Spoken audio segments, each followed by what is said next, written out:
마른 광야 적심이 의의 열매 무르익어서 소수를 기다리네. 주님 주시는 참된 평화가 내 맘속에 넘치네. 주의 말씀에 거센 풍랑도 잠잠하게 되도다.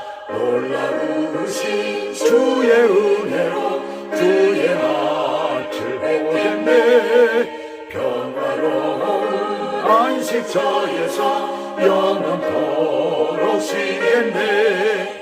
주님 주시는 참된 평화가 내 맘속에 넘치네. 주의 말씀에 거센 풍랑도 잠잠하게 되도다.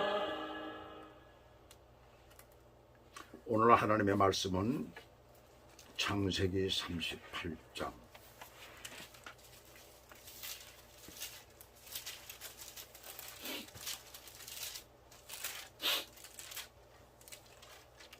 1절에서부터 11절까지 제가 봉독해 올려드리겠습니다. 그 후에 유다가 자기 형제들로부터 떠나 내려가서 아둘람 사람 히라와 가까이 하니라. 유다가 거기서 가나안 사람 수아라 하는 자의 말을 듣고 딸을 보고 그를 데리고 동침하니 그가 임신하여 아들을 낳으매 유다가 그의 이름을 에리라 하니라. 그가 다시 임신하여 아들을 낳고 그의 이름을 오난이라 하고 그가 또다시 아들을 낳고 그의 이름을 셀라라 하니라. 그가 셀라를 낳을 때 유다는 거십에 있었더라. 유다가 장자 엘을 위하여 아내를 데려오니 그의 이름은 다말이더라. 유다의 장자 엘이 여호와가 보시기에 악함으로 여호와께서 그를 죽이신지라. 유다가 오난에게 이르되 내 형세기로 들어가서 남편의 아우된 본분을 행하여 내 형을 위하여 씨가 있게 하라. 오난이 그 씨가 자기의 것이 되지 않을 줄 알므로 형수에게 들어갔을 때에 그의 형에게 씨를 주지 아니하려고 땅에 설정하매 그 일이 여호와가 보시기에 악함으로 여호와께서 그도 죽이시니 유다가 그의 며느리 다말에게 이르되 수절하고 내 아버지 집에 있어 내 아들 셀라가 장성하기를 기다리라 하니 셀라도 그 형들같이 죽을까 염려함이라. 다말이 가서 그의 아버지 집에 있으니라. 아멘. 오늘 하나님의 말씀 제목은 충격적인 사건 시작의 본질 이라는 제목을 붙였습니다. 미국 조지아주의 현대 LG 배터리 공장 건설 현장에서 미국 시간으로 지난 9월 4일 대규모 이민 단속으로 한국인 직원과 노동자 350여 명이 대거 검거됨으로 안타까운 일이 발생을 했습니다. 검거 당시에 수갑이 채워졌고 쇠사슬에 묶여져 굴비꾸러미처럼 묶여져 갔다는 것에 미국의 법이나 문화를 제대로 이해하지 못하는 한국의 신문 방송에서는 큰 난리가 난 것처럼 떠들어대고 그것을 선동을 하고 있는 것을 보게 됩니다. 참으로 가슴 아픈 일이기도 하지만 참으로 답답한 일입니다. 한국 정부나 대기업이라고 하는 회사가 미국을 너무 모른 데서 그런 일이 발생한 거예요. 미국은 교통경찰에게 걸려서 벌금 딱지를 뗄 때에 대항에서 대들고 하면은 그 자리에서 수갑을 채워버리고 맙니다. 그리고 사람을 데리고 갈 때 만약에 죄를 범한 사람을 데리고 갈 때에도 반드시 수갑을 채우고 여럿이면은 쇠사슬에 묶여요. 한국에서는 이해를 못하죠. 그걸 보면 중범죄자나 그러지 어떻게 그럽니까? 그건 못 그러죠. 그러다 난리가 나는 거죠. 지난 10일 인터넷 방송인이자 정치 논객이며 보수 우파의 새로운 아이콘으로 떠오르던 트럼프 대통령의 오른팔이기도 한 찰리 카우크라는 사람이 아주 찐 기독교인입니다. 진짜 리얼 크리스찬이지요. 22세 남자 타일러 로빈슨이라는 사람에 의해서 저격을 당하고 숨을 진 사건이 발생했어요. 트럼프 대통령은 14일까지 미국 전역에 걸쳐서 조기를 내리라고, 조기를 달라고 이렇게까지 행정명령을 내렸습니다. 바로 오늘까지 조기를 달도록 되어 있어요. 바로 저희 옆집에도 조기를 달았더라고요. 참 우리는 상상할 수 없는 일이죠. 네? 그런 일이 벌어집니다. 그 미국은 그런 부분들이 우리들하고 너무나 다릅니다. 근데 그 찰리 커커라는 사람이 죽기 바로 6일 전에 한국에 방문해서 한국의 목사님이 감옥에 들어갔다는 정치 편향적인 그런 얘기를 했다 해서 감옥에 들어갔고 기독교를 박해한다는 것 때문에 한국에 방문해서 강연을 했던 그런 일이 있습니다. 그래서 한국도 지금 주목을 받고 있는 거죠. 언젠가 미국인 부부가 자동차를 달고 몰고 가다가 과속으로 인해서 단속에 걸렸어요. 경찰이 티켓을 떼니까 남편이 항의를 했습니다. 나보다 더 빨리 가는 저 자동차가 있는데 왜 저 자동차는 표를 딱지를 떼지 않고 왜 나만 떼느냐, 나만 붙잡았느냐. 근데 경찰이 듣는 둥 마는 둥 거죠. 항의를 하죠.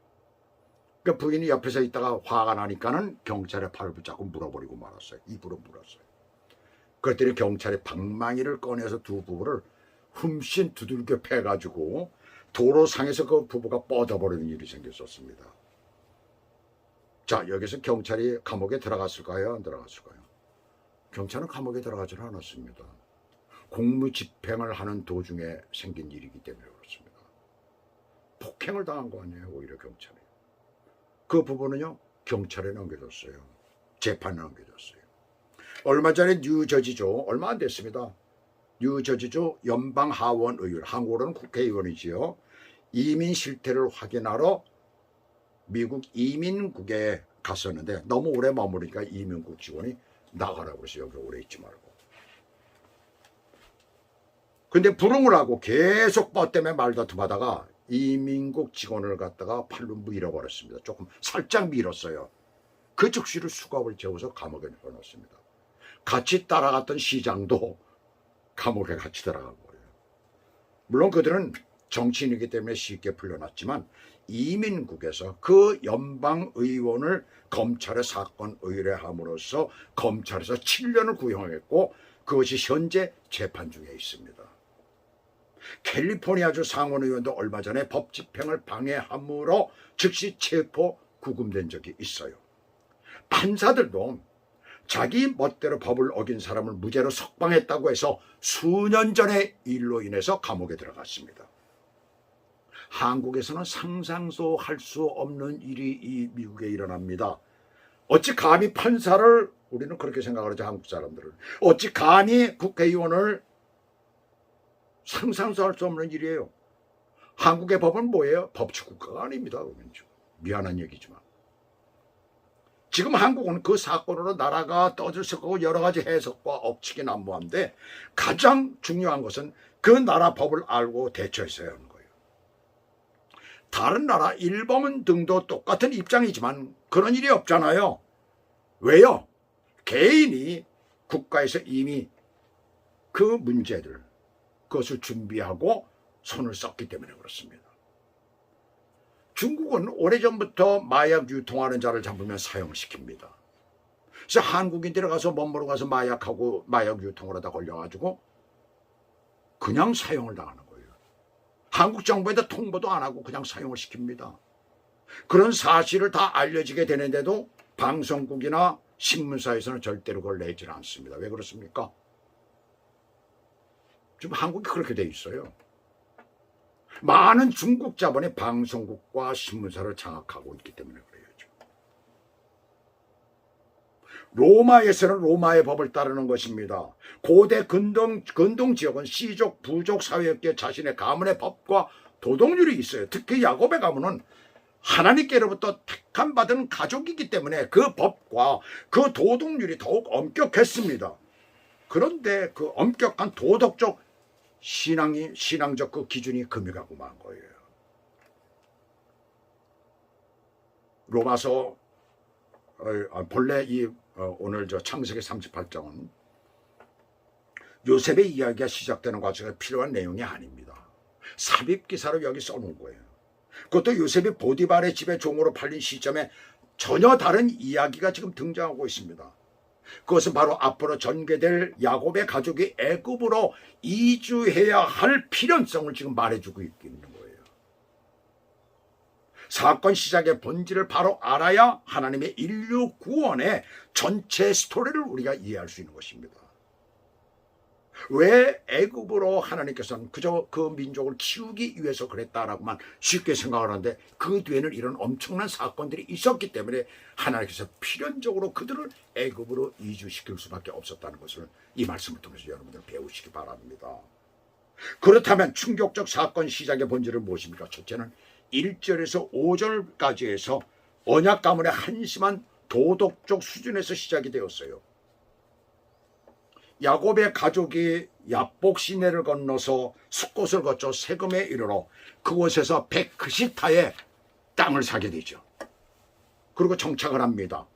근데 34장을 보시면 세겜성을 구경하기 위해서 그 딸 디나가 그곳 세겜성 안을 구경을 하러 나갔다가 세겜의 세겜에게 강간을 당하죠. 세겜성의 주장 세겜입니다.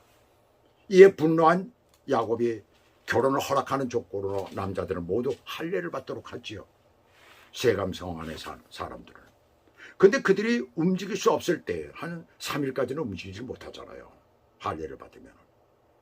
분노한 둘째 시몬과 셋째 라위가 칼을 가지고 갑자기 기습해서 성내 모든 남자를 죽이고 할례 받은 자들을 모두 죽이고 재물과 가축들과 그들의 자녀와 아내들을 사라졌고 노략하는 그 충격적인 사건을 일으킵니다. 그로 인해서 근동 지역의 공공의 적이 되고 말지요. 두 형제가 벌인 일이지만 생명을 경시 여기며 가족의 앞날을 불안하게 하는 그런 사건이었어요. 그리고 자신을 다 돌봐줬던 어머니 리브가의 유모가 죽고, 유모는 할머니 뻘이죠. 야곱에게는 죽고, 자신이 가장 사랑했던 아내 라헬이 막내 베냐민을 낳으면서 산고로 죽는 그런 슬픈 일을 당하게 됩니다. 그리고 그 후에 장남인 루벤이 서모 중 하나인 비라와 동침하는 근친 상관의 죄를 범하죠. 자기의 아내 중에 한 사람입니다. 아주 말할 수 없는 일들이 벌어지잖아요. 그로 인해서 장남의 지위를 루벤을 잃어버리고 말죠. 그리고 형제들이 작당을 해서 동생 요셉을 죽이려고 모의 작당한 끝에 결국은 팔아버리는, 노예로 파는 아주 파렴치 않은 일을 저지르게 됩니다. 그때 넷째인 유다가 그 요셉을 죽이지 못하도록 하고 팔아버리도록 합니다.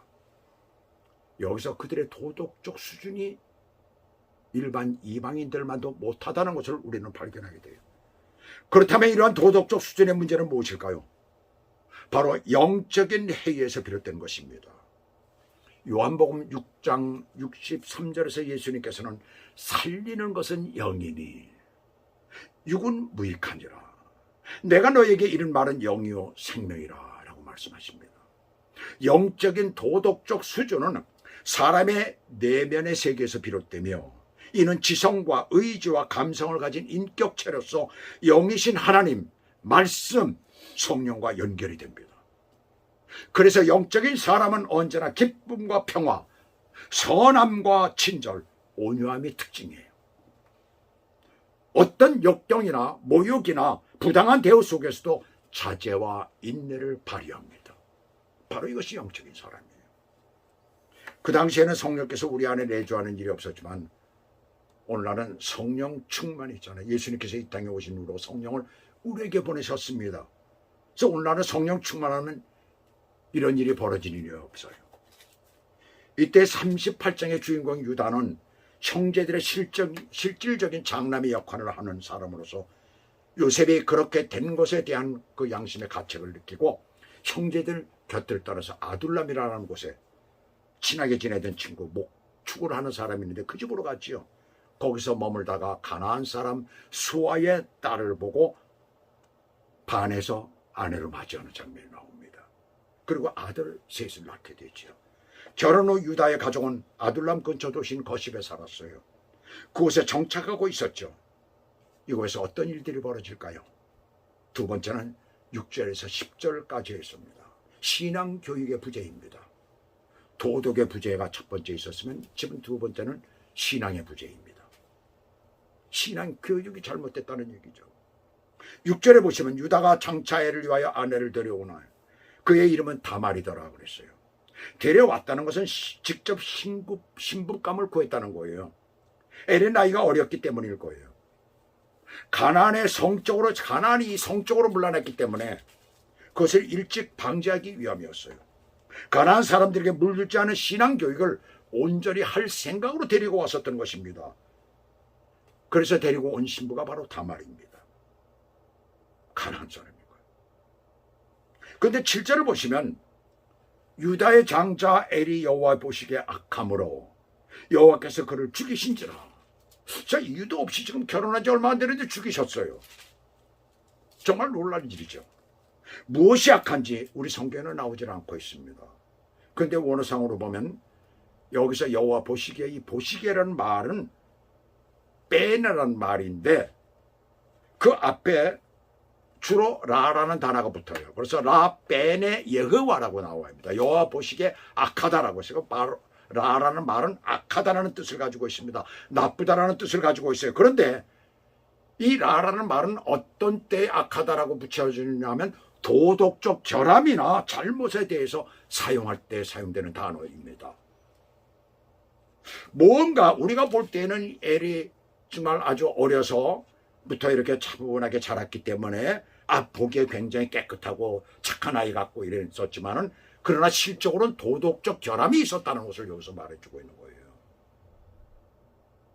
자, 이렇게 엘이 갑자기 죽고 나서 그 다음에 동생의 오난이 자기 형수와 잠자리를 같이 하죠. 그건 계대 결혼이라고 하는 거 아니에요. 그런데 보시면 거기에도 보시기에 여호와 보시기에 악하다라고 똑같은 라라는 단어가 붙어버려요. 라 베네 여호와라고 나옵니다. 첫째와 둘째 아들 모두 하나님이 가장 싫어하신 도덕적 큰 죄를 짓고 있었던 거예요. 그것이 무엇이었을까요? 여기 결혼과 관련하여 된 일이기 때문에 하나님이 세우신 신령한 결혼 제도를 욕보이는 죄를 계속 범하고 있었다라는 것을 알 수가 있습니다. 창세기 우리가 19장 4절과 5절을 보시면 소돔성에 들어온 두 천사가 롯의 집에 들어와 잠자리에 눕기 전에 소돔성 주민들이 몰려와서 요구하는 것이 있죠. 4절부터 보시면 그들이 눕기 전에 그 성사람 곧 소돔 백성들이 노소를 막론하고 원근에서 다 모여 그 집을 에워싸고 롯을 부르고 그에게 이르되 오늘 밤에 내게 온 사람들이 어디 있느냐 이끌어내라. 우리가 그들을 어떻게 하리라? 상관하리라. 상관이 뭘지 알죠? 바로 섹스를 하겠다는 거예요. 그만큼 그 시대에 동성애자 남성애가 많았던 것입니다. 바로 이 두 형제도 그와 같은 사람들이었다는 것을 여기서 말하고 있는 거예요. 아버지 유다가 모르는 사이에 자식들은 어린 나이임에도 이렇게 망가져 있었던 것입니다. 부모가 자식을 잘 보는 것 같지만 그렇지가 않다는 얘기예요. 신앙 교육의 부재예요. 찰리 커크를 저격한 타일러 로빈슨의 가족은 공화당 사람입니다. 아주 오래전부터 공화당 사람이라는 거예요. 자, 공화당 사람이라면 기독교인이라는 얘기입니다. 이 사람은 함께 사는 사람이, 이 로빈슨 아니는 사람이 함께 사는 사람이 트랜스젠더예요. 성전환 수술을 한 사람입니다. 그 사진에 나오는 걸 보니까 남자가 여자 성전환 수술을 해가지고 얼굴이 그렇게 나왔더라고요. 보니까 그 사람하고 같이 살고 있었어요. 함께 살고요. 그 어떤 사람이라는 걸 알 수 있죠. 그리고 아주 극좌의 그런 사상을 가지고 있었던 사람이에요. 자기 가족과는 자기 아버지와는 전혀 다르다는 거예요. 아버지는 보안관을 했었잖아요. 오래전에 37년 동안이나 보안관 생활을 한 사람입니다.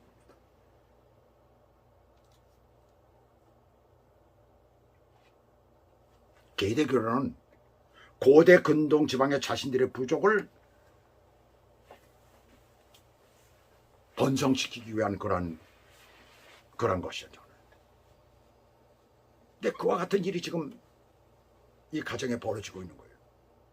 부모들은 자식을 가장 잘 안다고들 하지만 실제로 자식이 어떤 길을 가고 있는지 가장 잘 모르는 사람이 바로 부모입니다. 그뿐 아니에요. 둘째인 오나는 형수에게 낳게 될 아기가 자신의 아이가 될 수 없다는 사실에 땅에 설정을 하는 것이죠. 여기 설정함에 해당하는 사트라는 단어는 멸하다, 파괴하다라는 그런 것이에요. 오난의 이와 같은 행위는 하나님 보시기에 생명을 파괴하는 행위이며 계대 결혼에 대한 불이행이며 형의 상속자가 될 씨를 멸절시킴으로써 하나님이 택한 자의 계보를 완전히 끊어버리려고 하는 그런 악한 행위였던 것입니다. 마지막 세 번째는 11절부터입니다. 이렇게 두 아들이 죽게 되므로 유다는 어떤 생각을 갖게 되었을까요? 계대 결혼이라는 것은 고대 근동지만의 자신들의 부족을 번성시키는 풍속이잖아요. 형이 죽으면 동생이 그 대를, 형의 대를 잇기 위해서 그 형수와 잠자리를 같이 해가지고 아이를 갖게 하는 거예요. 만약에 동생이 없으면 그 다음 동생이, 만약에 형제들이 없으면 친척 중에서 가장 가까운 친척이 그렇게 하는 것입니다. 나중에 이것은 이스라엘 율법에도 들어간 거예요. 자, 유다 입장에서는 자기 아들들 둘이 그렇게 죽어버리니 얼마나 허망하겠어요. 이것을 끊어야 되겠죠. 그가 할 수 있는 일은 계대 결혼을 피하는 일입니다. 자신의 셋째 아들이 어리다는 이유로 며느리에게 네 아버지 그 친정에 가서 셀라가 장성하기까지 기다리라는 거예요. 자신의 아들이 죽을까봐 며느리를 친정으로 보내는 것이지만 한 가지 그가 모르는 게 있었습니다. 자신의 두 아들이 왜 죽었는지를 그는 전혀 알 수가 없다는 거예요. 자신의 가문이 멸절되는 것과 남은 아들이 죽는 것만 걱정한 거예요. 영적으로 흐려지만 금세 보일 수 있는 것도 보이지 않는 겁니다. 야곱도 엘도 오난도 영적으로 어두워진 거예요. 그것을 보지 못한 거예요. 시편 제13편 3절에서 시인은 이렇게 기도합니다. 여호와 내 하나님이여 나를 생각하사 응답하시고 나의 눈을 밝히소서. 두렵건대 내가 사망의 잠을 잘까 하오며. 영적인 눈이 밝아지지 않으면 사망의 잠을 잔다는 것입니다. 우리 그리스도인들이 영적으로 밝지 못하면 여기서 사망의 잠을 잔다는 것은 살아 있어도 죽은 자라는 것을 말하고 있는 거예요. 우리 육신이 죽는 것을 말하는 것이 아닙니다. 그래서 영적으로 항상 눈을 밝혀 죄악에 물들지 않으시기를 바랍니다. 이렇게 그가 잊고 있던 것은 책임이에요. 잊어버리고 있었던 것은 책임이에요. 의무라는 것은 수동적이지만 책임은 언제나 긍정적이며 적극적인 것이라 문제를 해결할 수가 있습니다. 유다는 며느리 다말을 그냥 집에 머무르게 해야 하는데 다말의 잘못이 없잖아요. 비겁하게 그것을 외면하는 이기적인 모습을 보이고 있어요. 영적으로 어두워지면 이렇게 되는 거예요. 이렇게 책임을 지지 않는 자는 어떤 사명도 그에게 줄 수가 없는 것입니다. 그래서 하나님께서는 그가 감당 못할 큰 일을 시작하신 거예요. 그것은 바로 근친상간의 사건입니다. 택함받은 저와 여러분은 어떤 일이든 어떤 환경이든 내가 감당해야 할 일을 잘 감당함으로 큰 어려움에 빠지지 않는 축복의 사람이 되시기를 예수 그리스도의 이름으로 축원합니다. 그래서 이 땅에 우리가 사는 동안에 우리에게 닥치는 여러 가지 어려움에 우리가 늘 대처하고 하나님 앞에 기도하며 나아가는 저와 여러분 되시기를 바랍니다. 기도하시겠습니다. 사랑의 하나님 아버지, 오늘도 하나님께서 사랑하시는 자가 이 세상을 살아가면서 영적으로 제대로 눈이 떠지지 못했기 때문에 세상을 온전히 바라보지 못하고 큰 죄악 가운데 빠지는 것을 보며 그의 자녀들까지 그 죄악 가운데서 허우적대는 모습을 우리가 봅니다. 하나님 아버지, 참으로 우리의 부족한 부분을 우리가 볼 때마다 우리도 얼마나 참 많은 죄를 짓고 있는지 다시 한번 생각하게 됩니다. 저희들 모두 그런 악한 일에 빠지지 않게 하시고 그로 말미암아 내가 죽음을 당하는 일이 없도록 은혜를 베풀어 주시길 원합니다. 항상 하나님의 은혜 가운데 살며 언제나 하나님을 찾는 믿음의 사람들이 될 수 있도록 우리를 축복하시고 인도해 주시옵소서. 예수 그리스도의 이름으로 감사하며 기도 올리옵나이다. 아멘.